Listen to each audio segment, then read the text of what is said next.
Hello, I'm Ross Tayler, your host and guide for Sacred Sundays, a space to slow down, tune in, and return to what's sacred within and around you.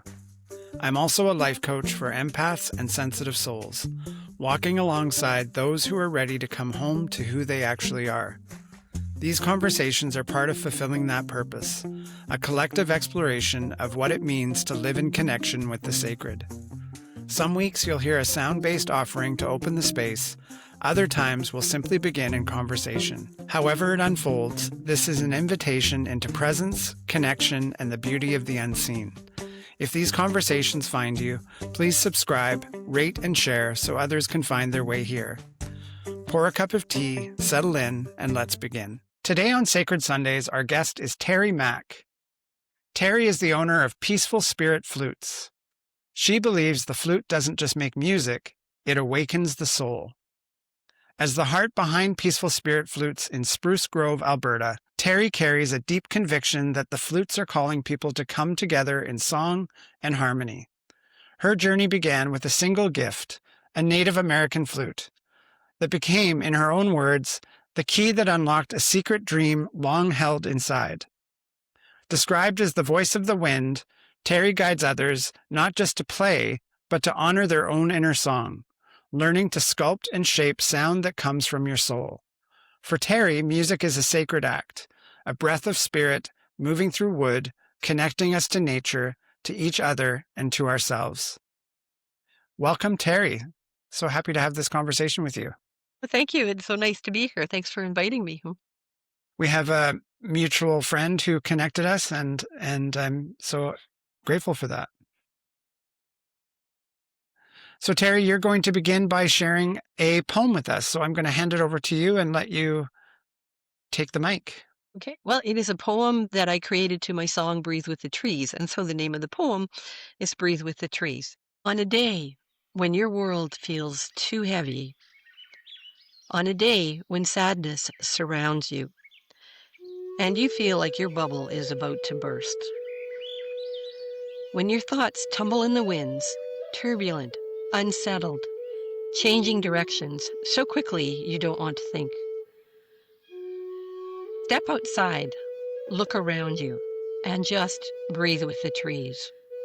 One slow breath in, one slow breath out. In and out. In and out. One slow breath in, one slow breath out. As you breathe in, feel the gentle connection of your breath to the trees. As you breathe out, send what spins in your spirit away into the ether. Send it on its way, no longer part of your life. Breathe in a new fresh essence of life, of purpose, of connection. Listen as the breeze gently rustles the leaves of the trees. It is as if the trees are whispering, "You are not alone. We are all connected." An eternal dance of breathing in and breathing out through moments that batter you and almost break your spirit, through moments of bright days when life is good, through moments of quiet contemplation and that most precious time of just being. Feel the ground beneath your feet, steady, ancient, holding deep connection to earth, sky, and spirit. The trees know the dance of time. Through seasons of rest and seasons of reawakening, they bend, but do not break. Remember, strength is not hardness, it's flexibility. It's adaptability. It's patience and forgiveness and letting joy into your life. So step outside. Breathe again. Let this gentle rhythm of the trees ground you. Breathe in and out. Breathe in and out. Feel your own roots sink a little deeper. Your own spirit stretch a little higher. With every breath, remember the trees and the ancient wisdom. You too can bend without breaking. You too can rest, renew, and rise again. So breathe with the trees. Be present with all that is you. and celebrate life.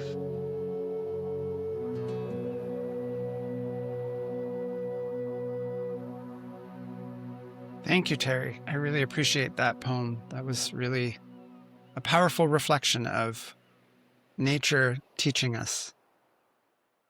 Well, the story of that poem, or the story of the song, okay, the song came first, was I worked at a detox center in Nanaimo. Some days I would take my flute and I would play for people because the flutes are very calming.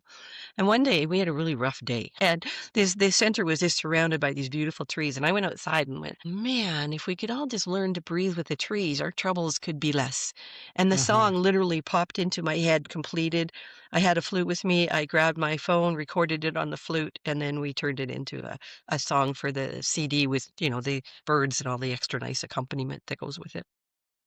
Amazing. I have a background. I worked at a treatment center, 2 different treatment centers. And Hmm. so I can relate to the energies that you're speaking of and those kind of days that happen. And is always nice when there's someone that can bring that kind of energy to shift things, if that makes sense.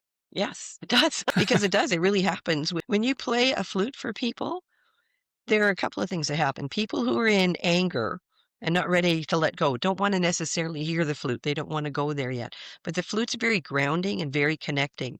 And when people are troubled, sometimes it just gives you space to breathe, like just to Mm-hmm. take that breath and come down and go, oh, okay, it's not so Mm-hmm. bad. Attended a men's group in the Okanagan, and there was a fellow there that would bring his flute quite often. And there's something particular about the style of flute that you work with. It's kind of extra special in terms of the sound. And I always appreciated it when he would bring his flute and start the circle that way, because it is very grounding in a powerful way. Well, I always tell people you have the energy of the tree. And then you have the energy of the maker, and I only work with the flute makers that I know and trust that aren't bringing conspiracy energy into the tree. And then you, with your good intention, and whether you're a stumble-fingered beginner or somebody who's the mastered, playing the flute, with that good intention, and you start to put your breath into the wood and sing. The sound is amazing, and the trees love it. I play that song for the trees all the time, and they dance with me. But I use the flute.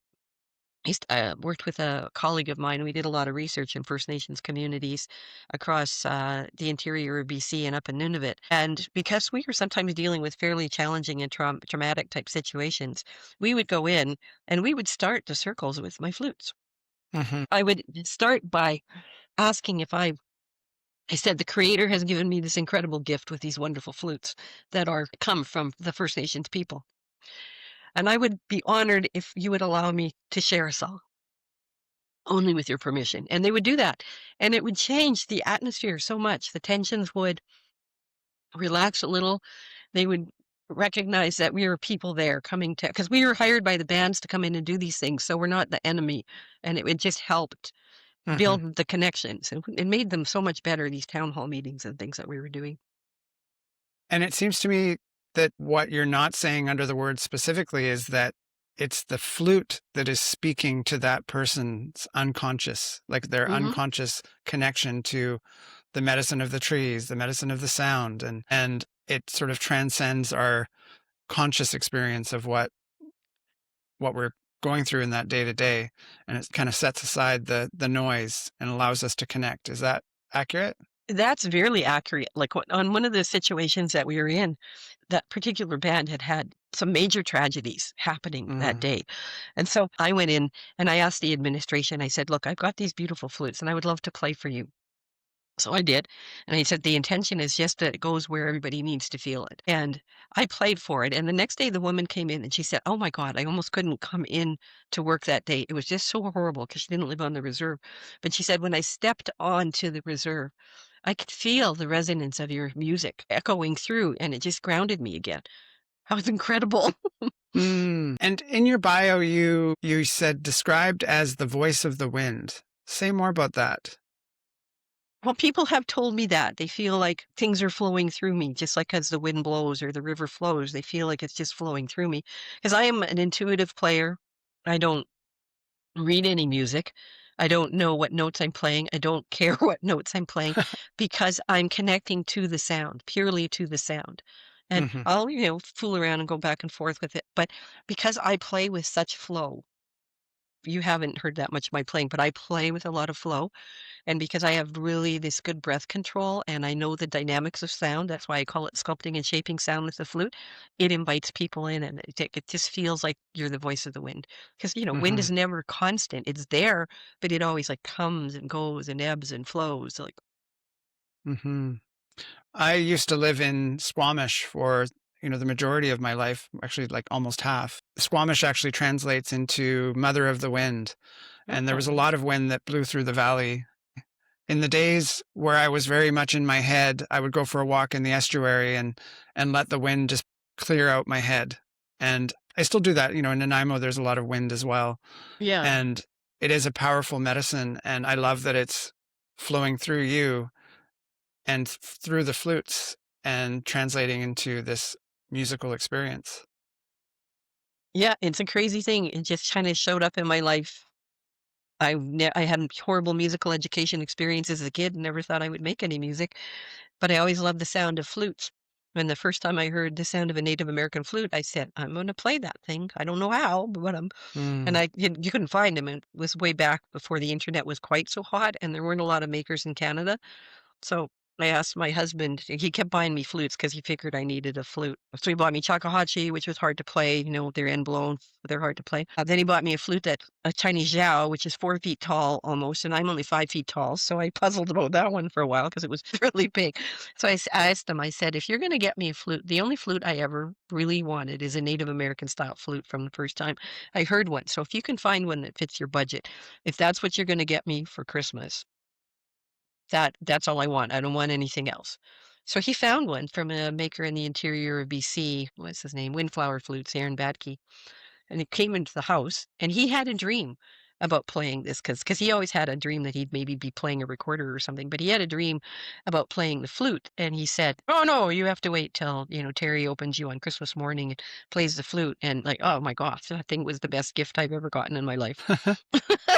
'Cause totally changed my life because all of a sudden what I could hear in my head and heart and spirit, I could start to connect to in the flute. And he got me another one for my birthday in February. And we went all over the island. We were playing the flutes in the parks and stuff. People kept saying, "What is that thing and where can we get them?" mhm. And he said to me, he's a serial entrepreneur. Okay, about 2 months into this, he said, you should sell these things. And I said, no, are you crazy? I don't know anything about running a business. I barely know how to play these things. And he said, well, I found you two suppliers and we have a show we could book to in June. So from Christmas of 2005 to June of 2006, all of a sudden, Peaceful Spirits came into existence. And the universe will not let me stop connecting people to the flutes, literally. Mm. Yeah. Every time I say I'm done, I'm having trouble getting the flutes because I don't make them. It's like something shows up and says, "No, you're not done. We need you to keep connecting people to flutes." And how many flutes do you have now in your inventory or that belong to you directly? Well, in my inventory, I usually keep about 40 flutes. And personally, well, you can see some of them in the background. Those two stands hold 40 flutes. I have about Okay. 100. Wow. Yeah, Amazing. but as a person who's been doing this for 20 years and going to different kinds of markets and events in the States where most of the makers are, and where I was learning the most about them because there isn't that much in Canada about it yet, I was able to, source and pick up some gorgeous flutes. So you Mhm. can't let them go once you get a good sound. You're going, oh no, that one's staying with me. Mhm. And is there an original source? Like what is the history of these type of flutes? Like where does it originate, or is it hard to really It's figure that out? it's not hard to figure it out. There are several influences. Like in South America, they had kind of the rim-blown flute that they were creating, so those were kind of moving up into the States. Because before there were borders, people moved wherever they wanted, and they were defined by their tribes, not by a country or a continent. Then they moved forward sort of from the east as the white settlers came in and were showing people the silver flutes. They took the whistles that they were making. Like the natives used to make all kinds of things like cane whistles, whistles out of stalks of wheat, things like that. They did all kinds of interesting things. But somehow along the way, in the midst of all of this, they designed a flute that has two barrels. You have a mouthpiece and the air flows in and is split by configuration that replaces the need to have an embouchure. And so that is where the origin came. And we figure That's somewhere in that started 1860s. Was her name Frances Dinmores and another bunch of people have early recordings on those wax phonograph type things that they started with of people playing the flutes, and they were vastly different. They started to come back into the mainstream in the 1960s, kind of when our Carlos Nakai, a silver flutist, a native guy from the States, started to work them into the music that he was playing. And then another guy, Michael Allen Graham, was trying to echo the sounds that were found in the flutes in the Canyonlands, like the pictures, the pictorial. So he started to make those kinds of flutes. And he decided, after selling a bunch of them to music teachers and stuff, they couldn't play them the way he could play them because they weren't listening. Okay, they were trying to play Mm, notes. There's a big difference right. between playing notes and listening and playing. And he decided, after listening to the shakuhachi and a couple of other things, that he would put the Western scale into the flutes. And so that's what you hear now in the background of TV shows or movies, a Native American style flute that's been voiced to the Western scale. But Hmm. it's still a magical instrument, whatever scale it's in. And for me, you honor the flute, whatever the flute wants to play, however it wants to be played, you play that. You don't try and make it be a piano, or you don't try and make it be a guitar. You listen to the flute and what the flute's capable of. So if there's a note that's not quite in tune with it, don't try and make it in tune. Work with that, work around that. Like you honor that instrument. Hmm. And the modification that you mentioned, is that an Indigenous modification? Yes, that and it is an Okay. indigenous modification, and it is the only two-barreled flute in the world, or at least Okay. it was the last time I looked, but it's definitely an indigenous innovation. And their scale that they played, they used to do when they made things, we call it grandfather tuning, but they would measure it by taking the tip of their index finger to their thumb and go, "Oh, it has to be this far," and then measure from your elbow to your wrist and measure. So they use the measurements. We call that grandfather tuning. But oddly enough, they were very close to being in F sharp minor. Like, it was very similar with what they were doing. Not Hmm. necessarily 100% as in perfect pitch, but close. Right. And you said there was a distinction between playing notes and listening, and you said, you really need to tune into listen to the flute and recognize what it is capable of and what it's not capable of. And it seems to me that there's a real metaphor in that about how we move through the world without flutes. And I'm curious how you see that. Like, you must see the world through the eyes of these metaphors. What do you I notice? do. I absolutely do. The flutes have literally taught me more about listening than anything else in my entire life.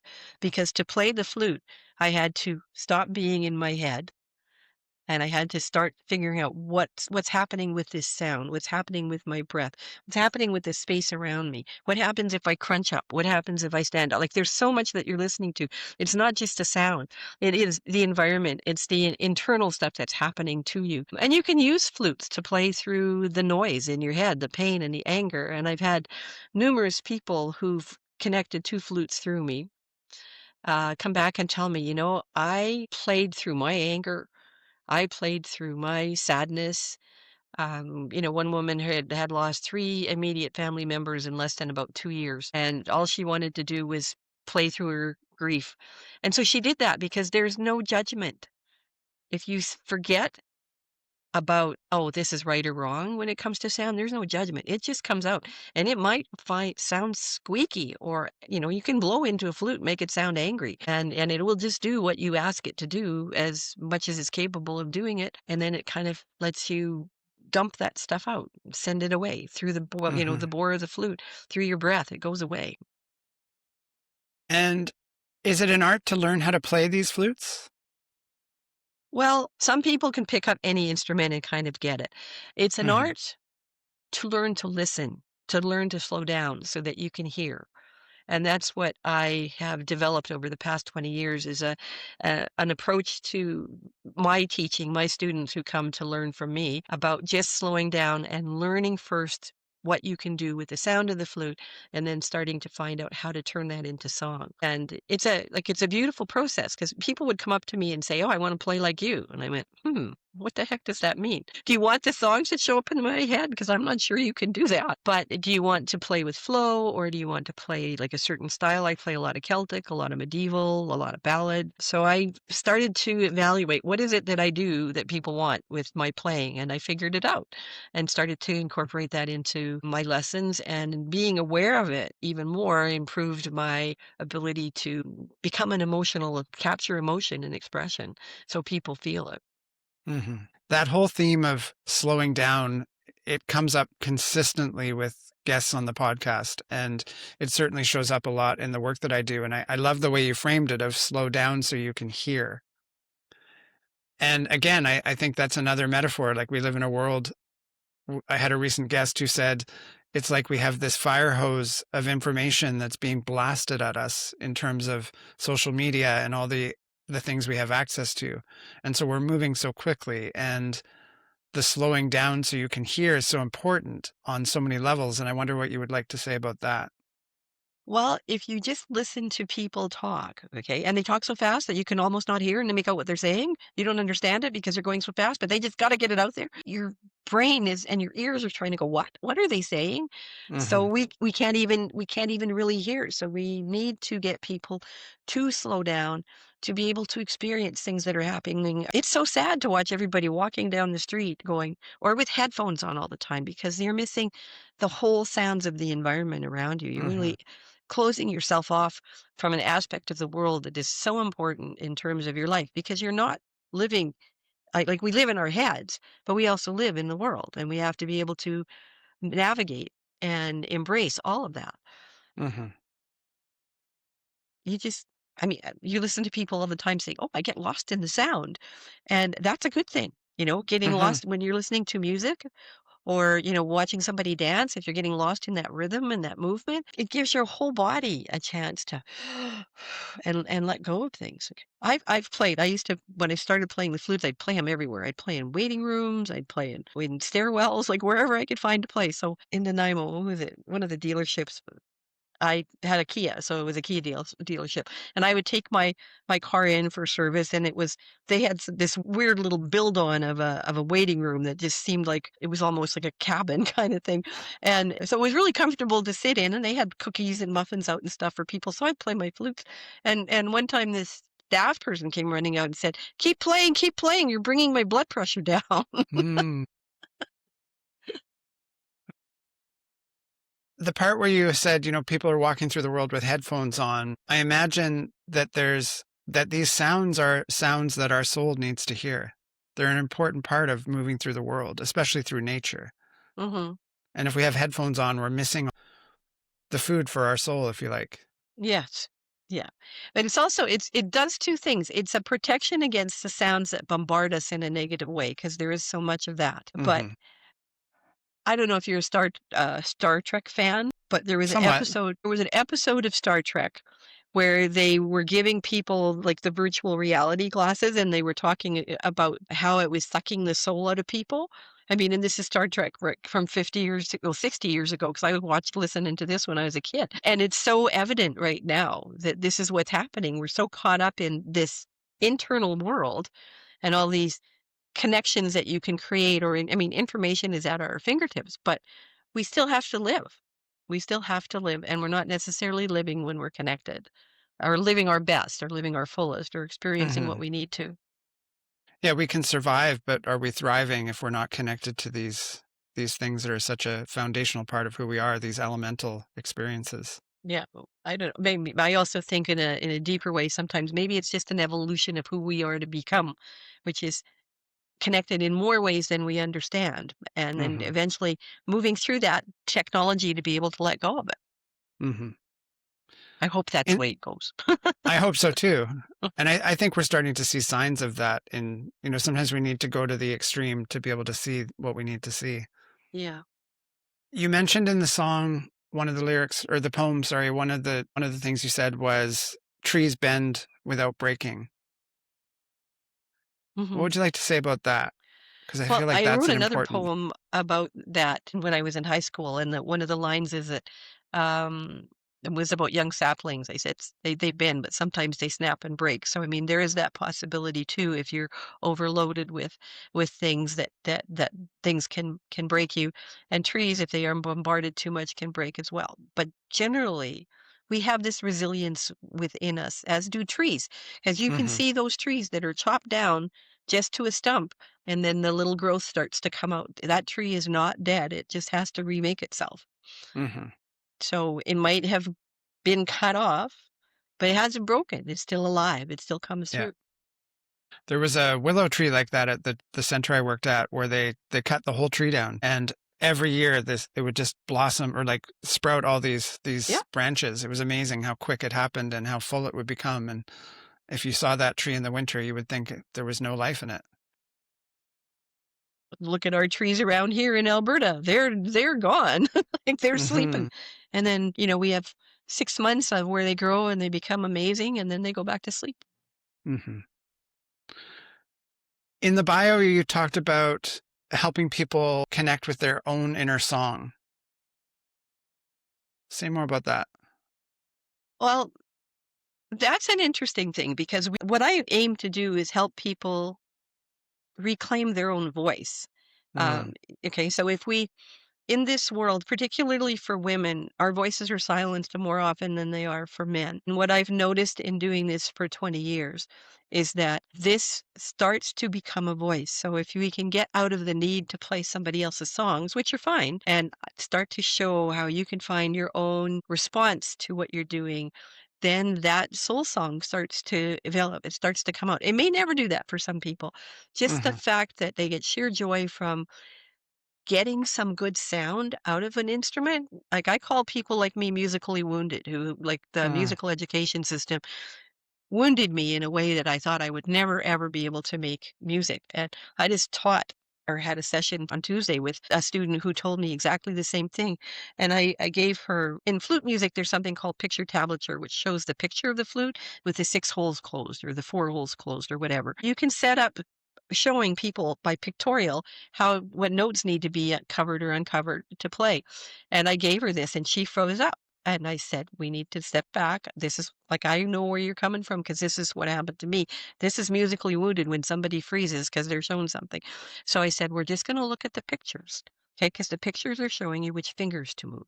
And I have created this little song called The Way of Mist that I give to my students who are just viewing because they want to play something that sounds like a song. And they get this when we start to do this little pictorial. They get this and they brighten up like, oh gosh, I played a song where 3 minutes before they couldn't barely get sound out of it.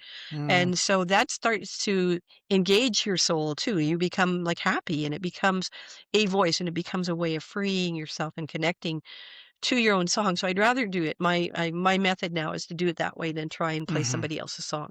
So they're playing my song, but it's my sure. song that came to me to help people connect. Mhm.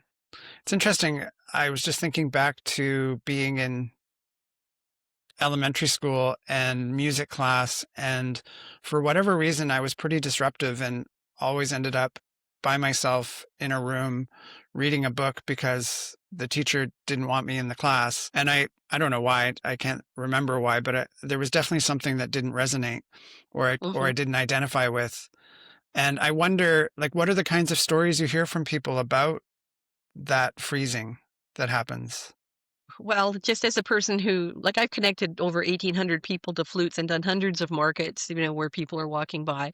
And so many people walk by, they may not necessarily say they're musically wounded, but you can hear it when they say, oh, the only tune I can carry is in a bucket. The only instrument I can play is the radio.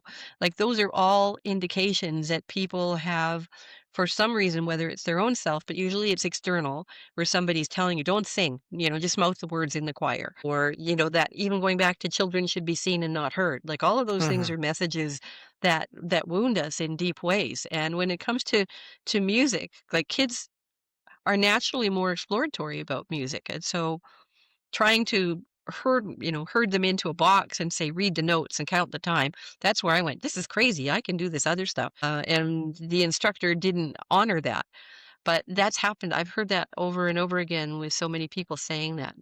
mhm, And it doesn't necessarily show up with them telling me specifically, but I watch them when they pick up a flute, and I show them some basics, and they get a sound, and I've actually had people start to cry because they say, "Oh my gosh, I've always wanted to make music and I never thought I could, and here's this instrument and I got this beautiful sound." And that's common. That is really, really common.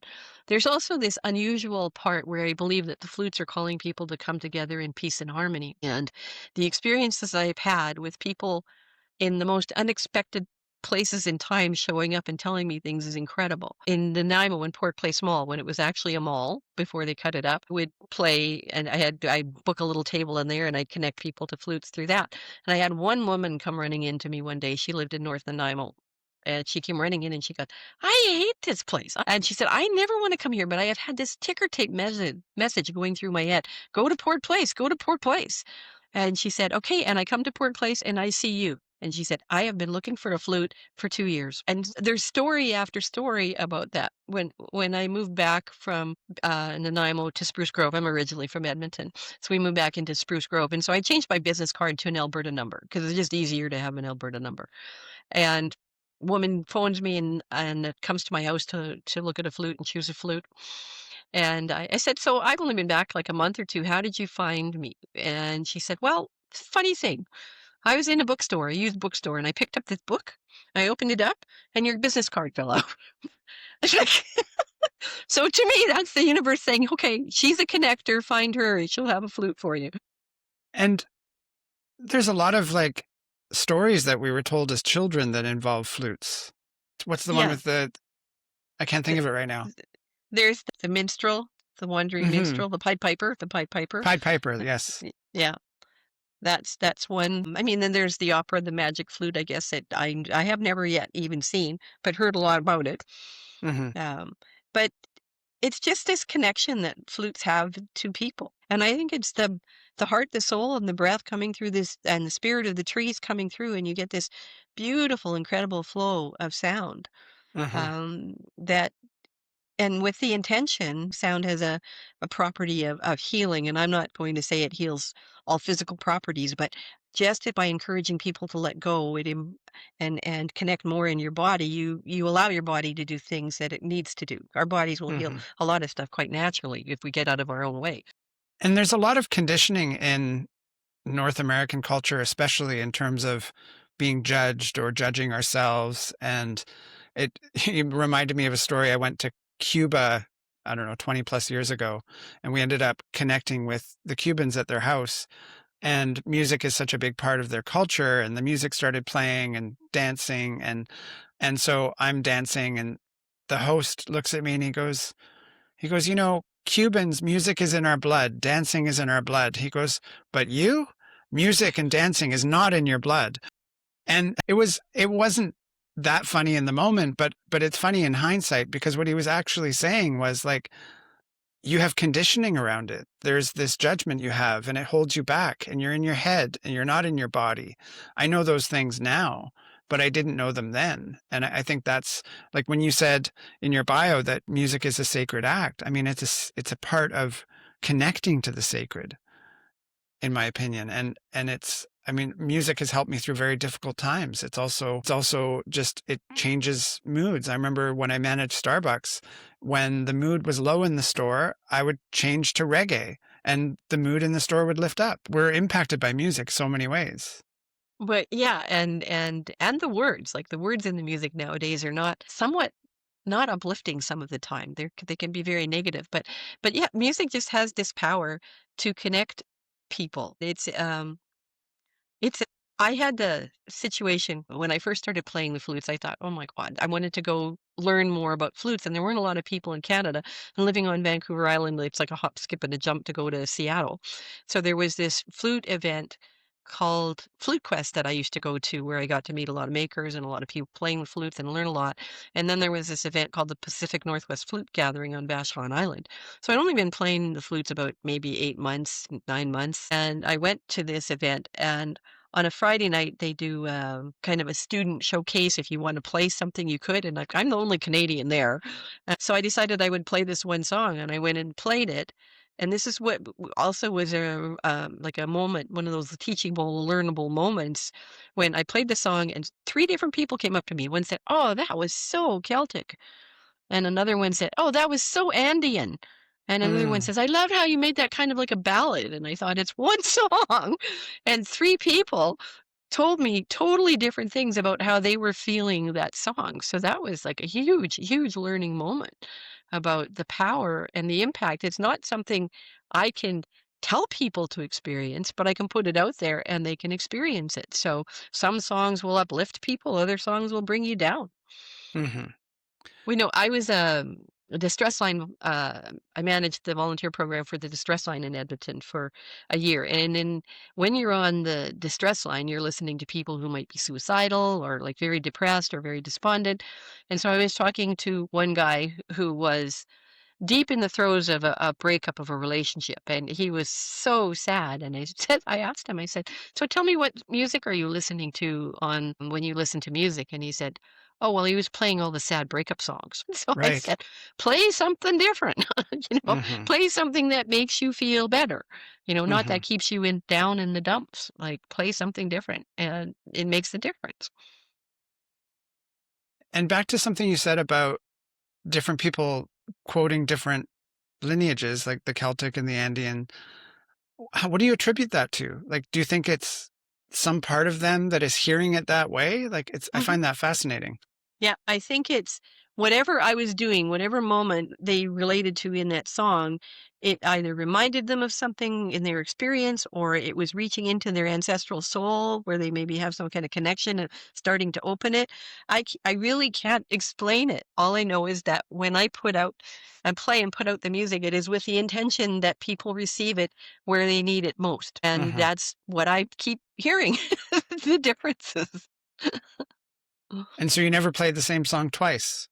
Well, I don't, that's not true. Like, I have a whole repertoire of songs that I play, but because it's a breath, it's Mm, always going to be slightly different. Like, when you're outside playing these flutes in different weather, things will happen that affects how the quality of the sound. So I'm playing the song the same way with the fingering, but I might have to adapt to the wind. The wind may come in and wind will steal the sound away. So I might have to move when I'm playing to not have the wind swallow the sound. But in the moment, I might be brighter. And so the song might feel a little brighter when I'm coming out. So my emotions come through in the song too. mhm. And so it's unique in that way, like a piano or a guitar even, or some instruments are kind of mechanical. And so the flute, I'm getting that it's really not mechanical. It's way more about the energy of the person, the energy of the wood, all of those things culminating together that create a unique sound based on the environment and how you might be feeling on that day. Absolutely. It's very emotional. In the many times I've done the markets or, played at different events, I can see the person who is called to the flutes. Like, people will walk by and they'll go, "Oh, yeah, I like it." So they're there, they're listening to it, it's hitting them, it's impacting. But the person who is called to the flutes will be going, "Where is that? Where's that sound? Where's it coming from? I got to find it." And then they show up. And I know that there's a deeper calling that they're ready to answer Hmm. by hearing that. It really is like that Pied Piper. It just Sure. draws people in. I've been to several wellness fairs and had a table, and there's often been someone playing flutes, selling flutes, and it is interesting to watch. And it's interesting to have that in the background because it's quite soothing and supportive for sure. Well, from 2006 to 2018, I was the person in the island doing those markets. Okay. Now, there's a fellow who Haunted Coast Flutes who goes and does those markets. There may be others, but Hmm. I pretty well connected. I run a little flute or Facebook page called Canadian Players and Makers of the Native American Style Flute to try and connect makers and players in Canada. And I run a Canada-wide Zoom flute circle where I'm trying to get people together. I mean, there's lots of connections through Facebook with the States, and because people go down to the big events in the States, I'm no Right. longer going to the States. So trying to make And more so connections in Canada. there's a large community of people that are connected to these flutes that you're a part of creating. Yes. I Yeah, love that. that's my one of my like quiet ambitions is just to get people to connect to the flutes. Now, interestingly enough, I have had people who connected to their music, like reconnected to their sense of music through the flutes, who said to me, I can now go back and sing. I haven't wanted to sing for a long time, and now I'm Mm, joining a choir and I'm singing again. Because it got over that musically wounded experience that they had, mhm, and helped them understand that they really wanted to sing. So mhm. it's amazing. It's all accidental for me. It wasn't ever It's planned. it's certainly pervasive in our culture. This I know that at one point my business was called Owning Your Voice, and that's because I needed to heal my voice. So I was teaching and learning at the same time about that. And there was a time where I would have been so scared to I couldn't even have imagined doing what I'm doing right now with you. And slowly over time I've reclaimed that voice. So many people struggle with the voice, and that's why it's hard to set boundaries. It's hard to speak our truth. It's hard to stop doing for others because that requires a boundary to be set. And so there's such a connection between the two, and one supports the other to open up. And I think that's the work that you're doing underneath. It is. Another angle that I do is I have this philosophy of living life creatively, like we create our Mm, lives. But it's not just artistically, okay? We are creative in every moment of our lives. And it comes down to, you know, you don't have an ingredient in the kitchen for the dish that you started to make, and so you have to figure out something else. That's creative. Okay, that's hmm. what creativity is. We live in the moment with creativity. Sure. And so it comes down to, one of a project I may get to someday. I kind of go with the flow kind of person. I started to do this actually, is to connect people to finding their way into their own art. Okay, whatever that is for them, and to step aside from judgment and let it be. Like Lucia Cappuccioni has a book, Drawing with Your Left Ear, Non-Dominant Hand, which is an interesting way of getting past the barriers to creating things. So I started to do lines. I love the rhythm in lines. And so I do a lot of interesting line sculptures. And I realized that I don't have to make a reproduction of the forest or the fire truck. I kind of look at it as a continuation of what I'm doing with the flutes, is finding the flow in the lines. And so Hmm. I started to do that, and so now I get people doing that, and that's fun. I love the permission that you're giving people, because this is definitely something that I come up against when I was, again, working in the treatment center.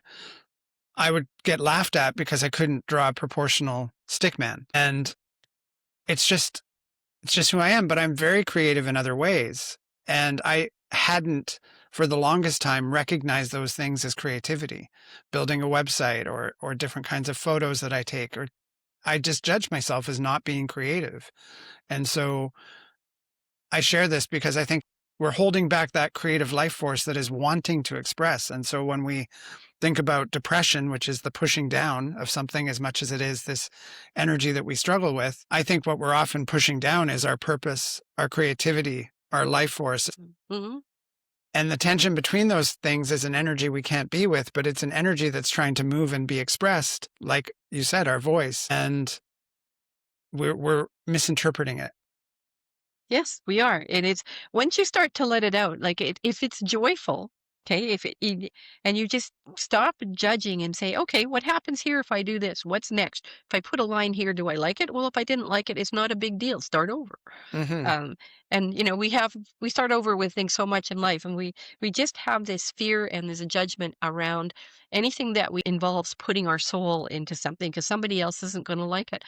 Hmm. That's the problem, is Hmm. is allowing other people to say, "I don't like that." I mean, I've had people say to me with my music, "You should do this." And I'll say, "No, thank you.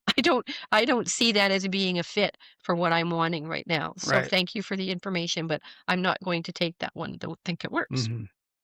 And then there's comparison. We compare ourselves, or we compare our art to someone else's art, and then it shuts us down because it's not the same. I know I've done that for sure. Yes, everybody does it, whether it's art, writing, you go to Toastmasters and you do speech sheet, learn to speak, you make a dish, and somebody else, like cake decorators. Okay, I make a Hmm. homemade cake, I put my little decoration on it. Doesn't look like the stuff they do in the bakery, but I'm not trained for that. I just like Hmm. to make something look a little bit pretty without making it horrible. Right. Because if I try and make it too pretty, it's gonna be horrible. And so you just I think one of the things that has happened to me in these past 20 years is learning to step out of some of the judgment that I Hmm. impose upon myself. Not all of it, but a lot of it. And I mean, I started a women's group, for example, just in the area. I thought I wanted to have a women's group talk about well-being. So we have a local Facebook chat, and I said, I'm looking for women who would be interested in getting together a couple of times a month to talk about well-being. And out of the 1,000 people that were in that chat that could have responded, 3 or 4 did, or no, 4 or 5 did, and only 3 of them made themselves available. And we've been running that group for a year. That group's changing us all because we have Wow. this different connection through what I'm doing, which is, Hmm. encouraging people to start looking at things and exploring and chatting, learning to trust each other and value each other. And Hmm. it's important.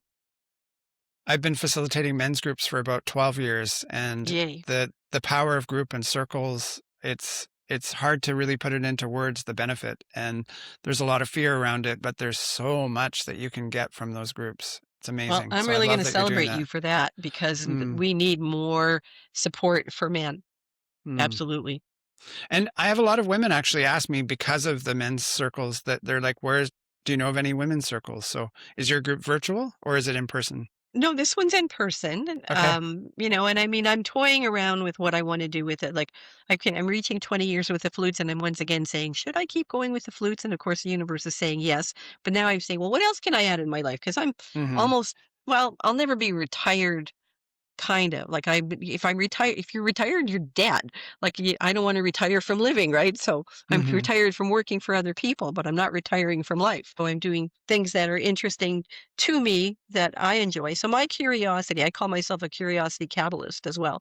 My curiosity and encourages other people to embrace some of their own curiosity and to take that step or two. You don't have to be perfect at anything.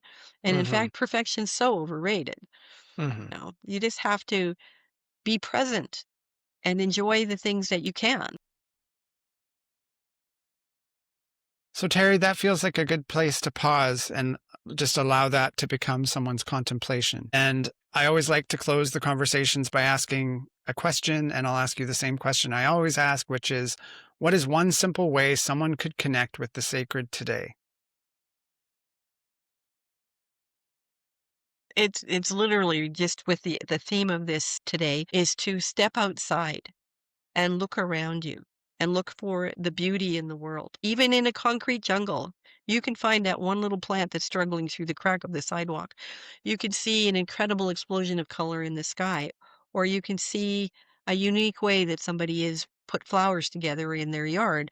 But there's beauty everywhere. You just have to open up to beauty and recognize resilience. And you can do that by spending time outside and looking around and being curious. Like I always say, track one new thing that you learn every day. It doesn't have to be something massive. It can be as Hmm. simple as, oh, I learned if I shake the ketchup bottle, it's easier to get the ketchup out. But you've learned something, so brightens your day. Thank you for that. I appreciate that. It's such a good message to remind it of. Well, thank you. It's been a real pleasure to chat with you. Yeah, thank you so much for taking the time to have this conversation. And I'm so grateful for our friend that connected us. And I love the gift of sound that you're bringing into the world and all the impact that it has and the different things that come from it. It's a beautiful thing. And I love your story and your passion. And thank you for sharing that with the listeners. Well, my pleasure. And thank you again. It was been delightful to spend some time with you. You're very welcome. Thank you for joining us on Sacred Sundays. I hope something in today's offering spoke to your spirit, stirred something true, or simply gave you a moment to breathe. If this conversation resonated, please subscribe, rate, or share. It truly helps this work reach the people who are meant to find it. If you'd like to step inside my world a little further, I host a free live practice 3 mornings a week called Start With You. Just 20 minutes on Zoom to return to your own energy. Everything you need can be found at the link in the show notes. Until next time, may your day be slow and sacred.